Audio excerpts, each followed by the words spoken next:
네, 안녕하십니까. 세계 속의 중동을 보는 창 헬로우맨의 서유가입니다. Okay, let's go to some political and international questions. What's going on in the Middle East? Maybe a little bit difficult for you guys, but I think our audience wants to know about it. Yeah, so I think, let me ask you first, how do you find the confrontation in the Korean Peninsula? Confrontation between North Korea and South Korea. You heard about it many times. Maybe you learn about the confrontation in the Korean Peninsula. So how do you see it? You know, I think Israel knows all about conflict. Unfortunately, we have that in common. Yeah. It's part of our similarity. So we know about conflicts, we know about being threatened by another country.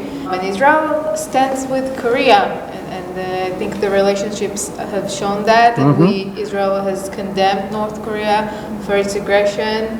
And we are also always a nation that inspire peace, and that's what we wish for the Korean people, to live in safety and peace in the region as well. No, before you come to Korea, you don't worry about Korean Peninsula. You know, the North Koreans always want to make a war. They're gonna attack maybe South Korea. So how are we gonna do? How gonna we do living there? Maybe you didn't worry about it. I think we're so resilient. Yeah. What we've been through. It's the night in Israel, but like in the morning in Korea, and the Houthis from Yemen, so far away from Israel, fired missiles and woke, I think, like millions of Israelis in the middle of the night. Yeah, that's right.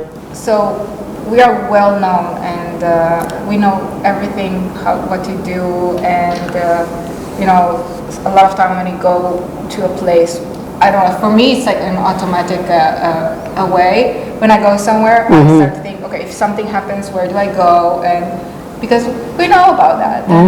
So next question, how do you find the current situation in the Middle East? I know after October 7, 2023, so many things happen, so many things are changed in the Middle East. So what is the significance of this change? Just more, you can say. It's a very complicated time, and I think the most important is that October 7 caught us in a surprise, but I think Israel has shown that not only that we're resilient, but we know how to manage and protect our civilians in all costs and to do whatever we can. And yes, we are dealing with several arenas. Each arena has its own specific challenges. But I think Israel had a very good outcome following the 1 year and a half. We still have a lot to go. We have 59 hostages that are still in captivity. And well, now we have, as I said, the Houthis are shooting at us again. So we have our civilian to protect. But I think at the end of it, we're gonna look at maybe have an option for a new Middle East or a new beginning.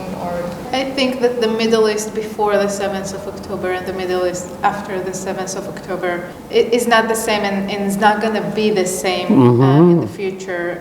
Israel has had one of its biggest tragedy on 7th of October. And as Yarden mentioned, since then we've seen what happened. And throughout the whole region, I mean, I think if we're going back to Abraham Accord and the fact that Israel is always seeking peace in the Middle East, we do still inspire to get there. We do believe that there are opportunities for a new Middle East, for a peaceful and safe Middle East, for the entire region, and of course for the safety of the people of Israel. But foremost, we will not be able to also talk about it before the return of our hostages, 59 hostages that are still being held in captivity. And after that, we'll see what the future holds. Yes, okay, things are changes, and you have many challenges ahead already. Let's go back to Syria. Lots of things are happening in Syria nowadays. As you know, what is the Israeli main goal in the current situation in Syria? Facing current situation in Syria, in your opinion, what is the Israeli interest? of course, protecting Israel from the other, HTS or extremists attacking Israel. So, on top of that, do you think Israel has any other specific goal or objective regarding the Syria nowadays? I think that, as Han said, Israel is always pursuing peace. You can see that through the history of Israel. The current situation in Syria, I think it's we cannot say it for sure. And we saw Israel is looking at Syria, is looking at what's going on in Syria, very specific. We want to see a good change in Syria in the recent regime. We are concerned, and we hope that it will be changed. As you know, maybe you heard about it. The Korea tried to make a diplomatic relationship with the current Syrian government. I think it's important to remember that despite the fact that the current leader is, wearing a suit and looks like he's part of the diplomatic world, it's still a group of radical Islamists, and we still don't have a reason to trust them. They still haven't showed us that there's something out there. In terms of Israel, of course, there's the regional, but locally, we seek security in our border, and we seek the fact that Iran will not be able to manipulate a way back to Syria and control the region from there, and to keep it far from our borders. And there's also, there's different sensitive weapons in Syria that we want to keep out of the wrong hands. Yes. This is something that affects Israel, but also affects other parts of the world. We don't want weapons to fall into the wrong hands. So Israel is protecting its border and making sure that radical Islamic groups will not have the opportunity to harm Israel or anyone else in the region. Okay, that's right. Next question is about Gaza. So President Trump wants to push all the Gaza to the Jordan or Egypt. Do you think Egypt and Jordan, they are ready to receive all the refugees from the Gaza? Do you think it's possible? Look, we cannot speak on behalf of Jordan and Egypt. We think that whoever in Gaza wants to leave the area will have the opportunity to do so. The Trump project, we agree to it as long as it is under accepted conditions with all sides involved. At the moment, Hamas is keeping his people from leaving and keeping them in dangerous areas and not letting them have their freedom. And we do believe that whoever will want to leave the Gaza Strip have the opportunity to do so, of course, in acceptance and from their own will. But many experts assume that it's not possible to to put all the Gazans to go to, as Egypt and Jordan. They say we're not gonna receive them. We are not able to get all the Gazans. So I don't think that's possible. I think everything will have to be resolved, in communication and with agreements. Nothing can be forced on, and the Gaza situation is a complex situation. Really complicated. But we need all sides involved to discuss the issue and to be solved in conversation and in acceptance and in a secure way. Also, Trump said U.S. gonna take over Gaza. I don't know, what does that mean? The Trump program has not yet been, he proposed it, but it not yet has happened. Anything that will happen the day after is still under conversation. And as I mentioned before, we cannot talk about the day after until we solve today's issues, the return of the hostages, and making sure that the security for Israel there's no threat to Israel from the Gaza Strip. What will be the solution? We'll have to... It's a long way to go, right? Okay. Another hard, really difficult question, I think. This is who else would rule Gaza? If not Hamas, if not PA, who's going to rule Gaza, do you think? I think that the one that will rule Gaza and the one that should rule Gaza is the one that is willing to recognize Israel, not just as a state but also as a Jewish state.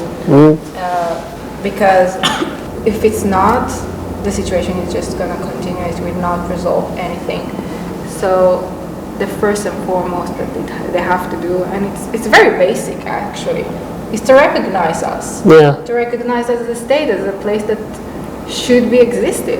If you are not willing to recognize your neighbors, so you would not be able to cooperate with them. And then we just go on and go on in the same situation. So it should be someone. I fully agree with you, but the matter is, I don't know who is going to be alternative to PA or other Palestinian factions. I don't think any Egyptians, any Jordanian or UAE people or government gonna rule Gaza. I think someone from the Palestinians. I don't think there any other alternative. What do you think? I think that we need to remember two main things. Hamas cannot control Gaza on the day after. We have seen what he has done in the Gaza Strip in the past decades, making it a terror state. We've seen what happened on October 7, and Israel will not allow Hamas to stay in control in Gaza, both militarily and in terms of governments. Regarding the PA, we need to remember that, they did not condemn October 7. They did not accept Israel as a country that needs to exist next to them. Throughout history, they have not shown us real partnerships. So we need to remember that. Who will be the day after? We don't have the answer. And as we've talked about, things about what will happen will be determined in mutual conversations. But we need to remember those factors also when we're talking. And like Yarden said, we need to have partners on the other side, and we need to have someone that is acknowledging the state of Israel, its existing, and the fact that we need to coexist next to each other. Okay, really hard question. Maybe this is the last questions. Do you still believe as a two-state solution is feasible?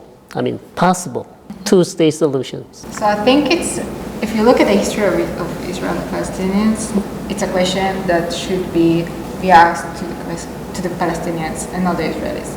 Because throughout the years, Israel tried, and the one that said no, and said no very bluntly, it was the Palestinians. And so we are reaching out, and there's nobody there to take it. On a personal note, I really hope they will change their mind. That's the only hope?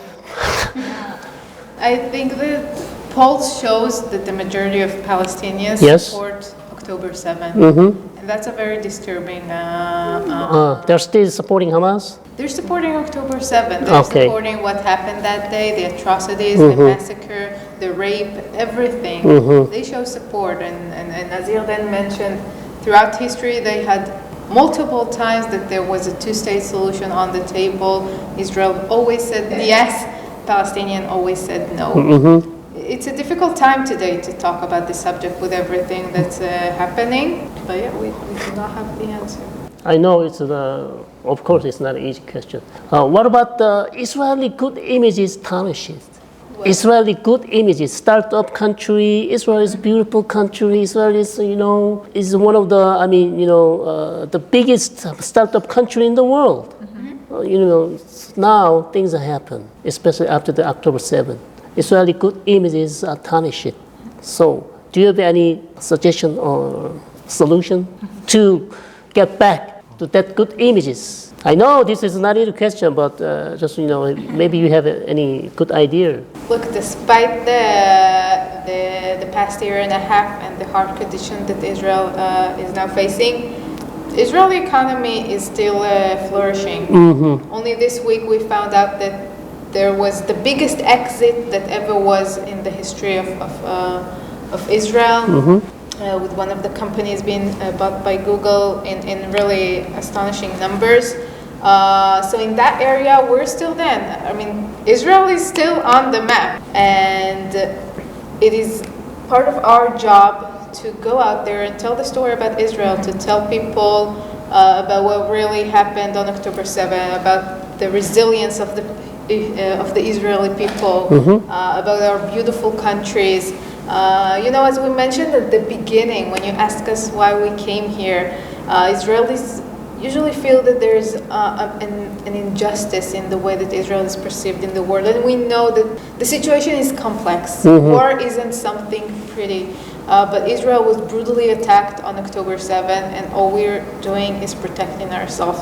So, we've been in the past week in Korea, and we've met amazing people. They want to hear about Israel. They want to come and visit Israel. So I think people still see Israel as it is, and it will, we will need to talk about this war, and we will need to show the world what happened here, but also show the world the beauty of Israel. It's more than just a nation of war. There's so much more, like you said, the high-tech industry and the Israeli culture and the Israeli people. There's so much more than just war, and it's part of our job to go out there to the world and show that and to bring that out. The last question, what kind of diplomat you want to be in the future? They say, you are a very professional diplomat, or you are very warm diplomat, or you're very, I don't know. What would you like to be? Actually, we're discussing it because we are getting in contact with a lot of different diplomats. I think, I think 4 months is kind of like a time that you see a lot of people, not just Israeli ones. Actually, we also see other diplomatic from different countries. And it's a Give me an example. Let's say. Just today we met Korean diplomats. Oh, really? Yeah, okay. Yeah, just today. Actually, I was very impressed with how they were not intelligence, intelligence. Yeah, very intelligent, very polite, but very precise. They know what they want. Very diplomatic. Very diplomatic. Way. Okay. And I think I'm gonna take that with me for the future. I think I've learned a lot from that, and but I think I want to be a more warm one. More warm one. Okay. You too? Well, we're still trainees, so we're still like forming our I diplomatic get, yeah. entity. Too early to ask you. Okay. Yeah, no, but it's important to have something to inspire to, and I believe that there's not like one right thing. I believe you need to have all those things in order to be able to handle different situations in different places. But inside the role, you always bring yourself to it. So yeah, we're still learning how to do it. Hopefully we'll succeed. 오케이. 재학생은 오늘 어떤 자세로 인터뷰 하려고 오셨어요? 어떤 관심이 있습니까? 제가 아무래도 중동사에 관심이 많다 보니 네네. 이번에 이렇게 한번 이스라엘 외교부 이제 외교관 후보생분들의 인터뷰를 한번 이렇게 참관하러 와봤습니다. 네. 앞으로 그러면 이쪽으로 계속 공부하실 거예요? 그럴 생각이 있습니다. 몰랐습니다. 정말. 어디가 제일 관심 있어요? 중동에 많은 국가들이 있지 않습니까? 어느 국가에 관심이 가장 많으세요? 아무래도 제가 튀르키예에서 굉장히 오랜 세월을 보냈기 때문에 일단 튀르키예에 관심이 많고 사실 이슬람에 대한 전반적인 그런 역사와 이 지식 등에 관심이 많습니다. 튀르키예는 어떻게 거기서 사시게 된 거예요? 튀르키예는 제가 어렸을 때 태어나고 한 1년 후에 부모님이랑 같이 튀르키예로 이주를 했는데 그곳에서 거의 한 18년 이상을 살았습니다. 그러면 튀르키예가 거의 뭐 한국어보다 더 잘할 수도 있겠네요? 그건 아닙니다. 제가 사실 한국어가 더 편하긴 하지만 튀르키예어도 어느 정도 한다고 제가 아니 18년이 있었으면 튀르키예 잘하시는 거 아니에요? 영어를 좀 더 정진했던 것 같습니다. 그렇습니까? Jian, I have a question for you. What is your, in the future, you going to be a teacher or professor, or what is your future project? I don't have that, not too far, but in closest future, maybe I want to, not maybe, actually, I want to major a Middle Eastern history and go for an exchange student to, I don't know, maybe Turkey or really? Maybe Israel as well, and maybe or other country where I can study Middle Eastern history. You want to major in Middle Eastern history? I actually had a lot of interest in there. Really? I didn't know that. Wow. You need to come to Israel. Israel, to the region. Yeah, that's a good idea. You can go to Israel just like me, you know. If I can, maybe. And then, wow, so you're gonna be a teacher or professor? I mean, specialize on Middle Eastern history and politics? I do want to go to 대학원요. Graduate school. Yeah, graduate You want to go school. to graduate school. Yes. Specialize in Middle Eastern history. Yes. But you must remember you should study Arabic then. That's And why. Hebrew and Arabic. That's why I'm trying to. Yeah. Arabic. Yeah, really? You start already I studying? do speak Turkish a bit. Really? You can speak Turkish? Yes. I didn't know that. 나설선이? 나설선? 임 드시크들은. Oh, I saw. How are you? He said, I'm fine, very good. You know? Whoa. Okay. After you graduate all the training procedure, and then why don't you come back to here in Korea and do a second interview with us? Please come to again. Please visit us again. We would love We will wait for you guys. Okay? We'll be very happy to come here. Thank you so much. Thank you.